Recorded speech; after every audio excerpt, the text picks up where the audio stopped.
Okay, as I told you, we're going to be smoking a brisket. My first step is I'm going to pat down the meat and remove all this excess blood.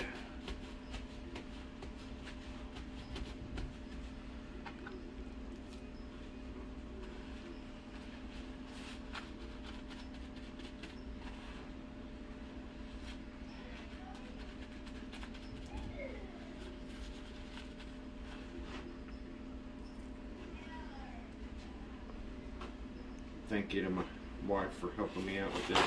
Can't really hold the camera and do this. Need both hands.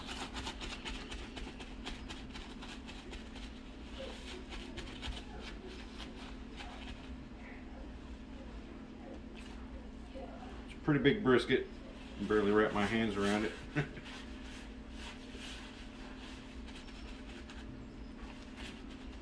Alright. Think that'll do. Doesn't have to be perfect. Second step is I'm going to trim off some of this fat. Now, you'll notice, zoom in on this meat here, these grains, make sure you can see the grains in the meat, are running this way. Which means when the product is done, I will cut it against the grain. That will be a big factor on how tender or tough your meat is. Think of it as trying to cut straws.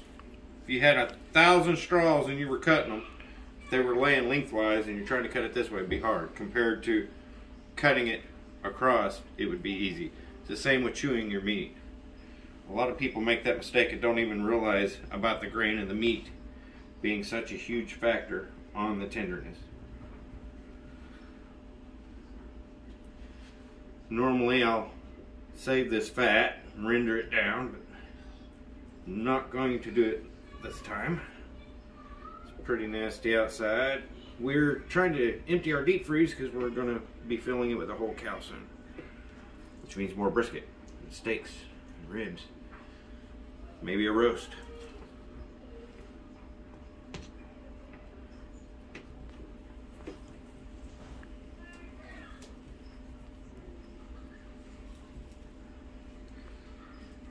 I'm not going to cut into the meat. I'm trying to remove the fat out of it, obviously. Just trying to cut off the big pieces. Big hard pieces, if it's hard. Basically, you want it to make it how your end product, how you want your end product. If you want a bunch of fat on your meat at the end of it, then don't cut so much off. But I prefer to make mine a little bit leaner. And I take as much of it off as I can, especially these hard chunks, because that just makes it hard to eat. I need to do a little trick here. I'm going to take some of this paper towel and I'm going to get it damp. Just get your paper towel wet. Doesn't have to be soaking. I'm going to lift this up. Have my wife set that wet paper towel underneath in the middle. There. Now my cutting board won't slide around on me. Tired of chasing it.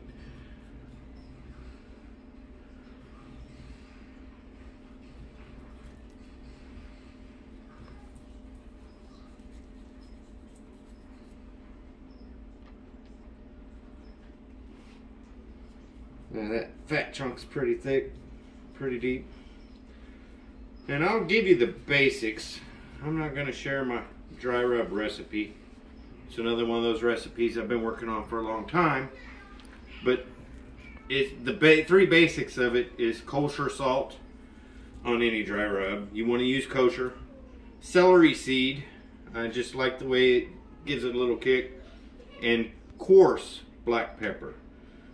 Now I've got probably 20 different spices and seasonings in my dry rub, which once I get this fat trimmed, my hands rewashed, I'll open it up, show you what it looks like. Unfortunately, we don't have a way for you to smell it. Does it smell good? They can't hear your head nod. You can say yes. Yes.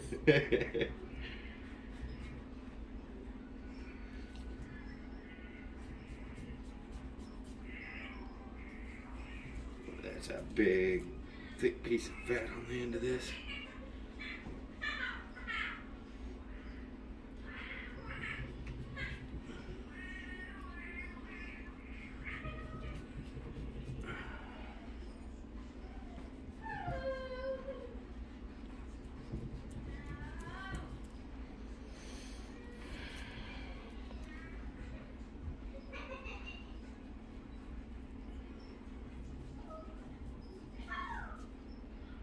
You get the gist of cutting the fat off.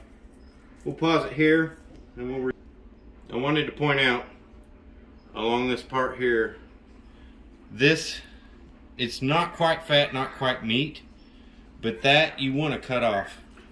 You can see it, or a defined line, because that stuff is just super hard to chew.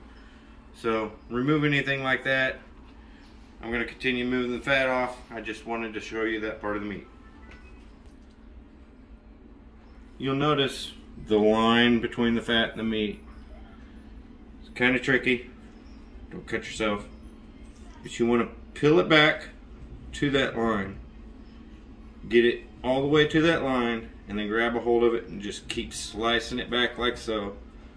Eventually you'll get the whole thing, or the majority of it, and just keep slicing and peeling. You'll peel that all the way back. This is the hard part. You're never going to get all the fat, but you want to feel the differences between the fats. If it's hard like this, like a wart, cut it out. But this soft fat, you don't have to worry about it too much. Most of it will render down, melt out, and just helps season the meat as it's cooking. Now, it's hard to get these veins of this hard fat. You'll never get it all without losing a lot of meat. And brisket's not cheap, unless if you're buying it, you know, buy the whole cow. Because if you get the whole cow after butcher fees and everything, you're probably 50 cents, between 50 cents and $1 a pound, depending on where you're getting the cow and the butcher. Which, let's see, you buy steaks and briskets and ribs for 50 cents to $1 a pound. You might get hamburger for $1 a pound, but not all the other cuts of the cow. But what I do is I just wedge it down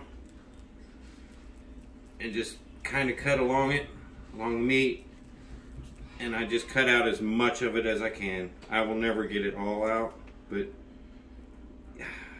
it makes it hard to chew. So, you know, I take as much of that out as I can. I'm not going to slice it in half to get to it and lose a lot of the meat. But you can see the majority of the fat is off. You should be able to see the grain of the meat easier now. It kind of changes directions. It goes like this, and then over here it goes that way. So that'll play a big part on how I slice it after it's smoked. Another little hard spot. Like I said, you'll never get it perfect. Okay, I'm gonna clean up this fat, wash my hands, and then we'll go over the dry rub. Okay. All right, there's a few things. I always save like a garlic salt container, for instance, and I'll mix my seasonings into it. Just that way I've got something to... That's what it looks like, my final product. But like I said, I can't tell you everything in it. Obviously, it's not just 3 ingredients. But here's my dry rub, and I wrap it with the paper towel. That way I can handle the meat, flip it, and then when I'm done I can wash my hands, pull the paper towel off, and set it back in the cabinet. This is apple cider vinegar and water, 50-50 mix. I use it to keep the meat moist. I will spray the meat down about halfway through cooking.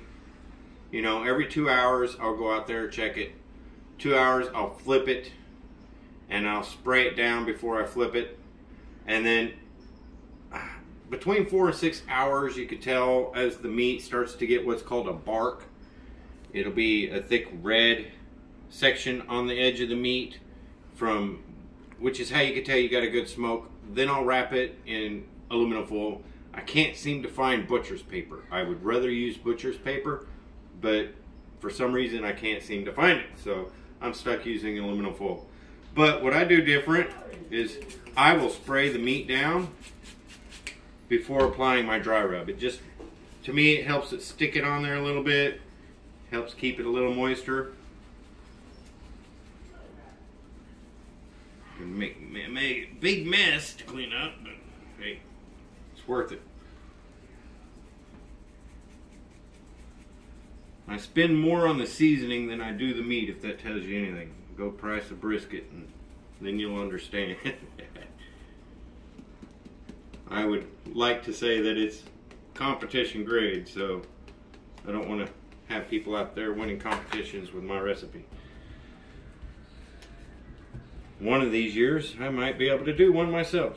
But you kind of rub it on there, push it in, pat it down, make it stick, pull up the edge here.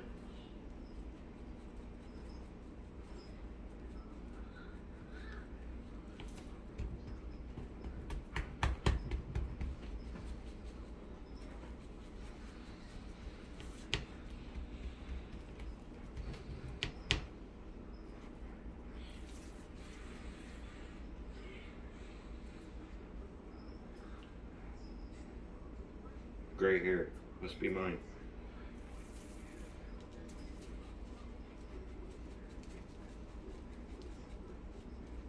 See, there's a good marble in there, other than that one big strand of fat right through the middle that runs part way through it, which good luck cutting it out without having a big mangled mess of your meat.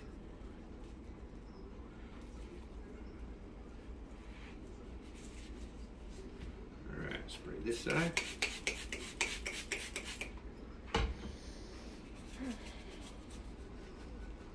Over there sniffing, you smelling that dry rub? Mm-hmm. I got a late start, so I gotta hurry up and get this done and get it on. Because you're talking, with the size of this brisket, 6 to 8 hours, depending on your temperature. I like to use a lower temperature, about 275. For 8 hours is ideal, but it's rather windy out there, which I'll cover that. It changes everything. It's hard to keep your grill under control in high winds, which I'm doing it in the garage. I do not recommend it. Do not get carbon monoxide poisoning because I said I do it in the garage. You got to keep in mind my garage is like 20 foot tall and huge. So there's a big airflow factor to my garage that most typical garages on a house will not have.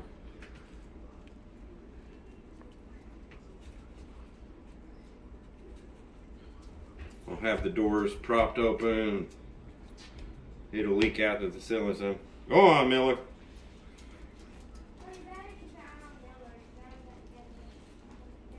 Robert, I want you to keep an eye on the dog while your brother gets his bath.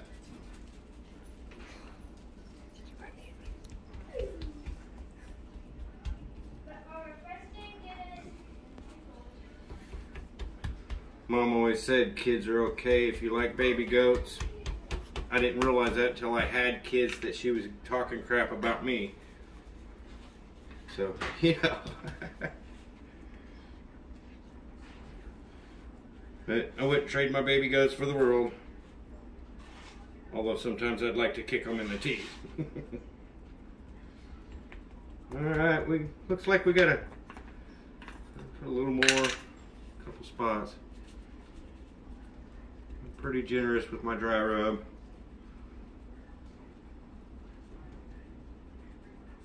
Get a good coating on it. See, it's getting that look to it. You can see that coarse pepper on there. I like a thick coarse pepper with my briskets or pork shoulders or whatever. I use this dry rub on just about every kind of meat I smoke. You know, if I'm just grilling a pork chop or a steak or something, I'm not going to use that expensive of a season blend. I'll just slap some seasoning on there. Okay, I don't know if you saw the onion. I've got this onion sitting here. I'm going to cook fried cabbage with bacon and onion tonight as a side. And I don't just throw out my onion peel. I will actually put that onion peel in the charcoal or wood or whatever I'm using for the smoke flavor to improve the flavor. The smell and the taste of onion peel and garlic, it just, yeah, you'll have to experience it to know what I'm talking about. You use your onion peels, throw it down on your wood or charcoal after you get your meat on there, smell it. You'll be like, oh yeah. And it does change the taste of the meat that you're smoking. And I'll throw a little more minced onion or something on there. But yeah, so don't just throw your onion peels away. Throw it in your grill once you get your meat on there. You'll like the effect. Alright, this dry rub's done. I'm going to get my mess cleaned up, go out, check the temperature of my grill. I want to get it around 275, and then I'll get to smoking this brisket. Okay, we're outside. See, I've got the bottom opened a little bit and this door propped open. But you're looking close to 20 foot up. And it's not completely sealed in spots, so some of the vapors and gases can escape. Come out here and I'm a little too hot, so I had to close these vents down. But the temperature will drop once I open it. I'm gonna get this brisket put on. Now when I put the brisket on, I will put the thickest part towards the coal, the smoke box on the end. So this is the thickest part. I will put it closer to the fire because this thinner part will cook a little quicker. But I'm gonna get the meat on the grill and go from there. Okay, it's on there. Get the thicker part towards the smoke box. Now, keep in mind, the side that has the most fat you want to put down towards the bottom because it will help protect the meat itself. I'm going to get this closed up, get my temperature regulated to where I want it, and then let it cook for about 2 hours. I'll have to come out every hour or so, check my smoke box, see if I need to add fuel, add some wood chips, things of that nature. I'll put my onion peel in there about halfway through the cooking. Right now I'm just trying to get that initial smoke on it. That way the season will stay on it, because as you move your meat around in the grill, your seasoning will come off. And I want as much of that seasoning to stay on the meat as possible. So I just get it set in there, leave it alone for about an hour, let it set up, flip it, let the other side set up, flip it, and then at that point you're at a 2 hour mark. That's when I'll start spraying it with the apple cider vinegar water every time I flip it, which I will flip it as little as possible. About the 5 hour mark, between 4 and 6 hours, is when I wrap it. When it looks like you got a good darkened outer shell and bark on it, that's when I wrap it. That way I could keep the moisture trapped in the meat. That way, hopefully, when you get it done, you can slice through it with a butter knife. It'll just fall apart. I like my brisket to just fall apart with a good thick red bark. That's when you know you've got a good smoke. We are at 240. Need about 30 more degrees. It is harder to regulate. It's a rather windy day. Got a muddy yard. All the snow's melting off. Might be getting a storm, some rain. So I've got to keep this closed down some. Otherwise that wind will just heat that grill up too hot. And even with your dampers closed, I like to keep this one closed first. This one stays closed. If it gets too low of a temperature, I'll open it just a little bit for airflow. I mainly regulate with the top. That's where the science comes in. As the more you have coming out, the more draw it has down there. So limit your flow until you get your temperature regulated. And looks like we are real close to temperature. So we'll see where it sets, and if I have to, I'll open that up a little bit And we'll be back in a few hours. But this is part 1 of smoking a brisket. Have a good day.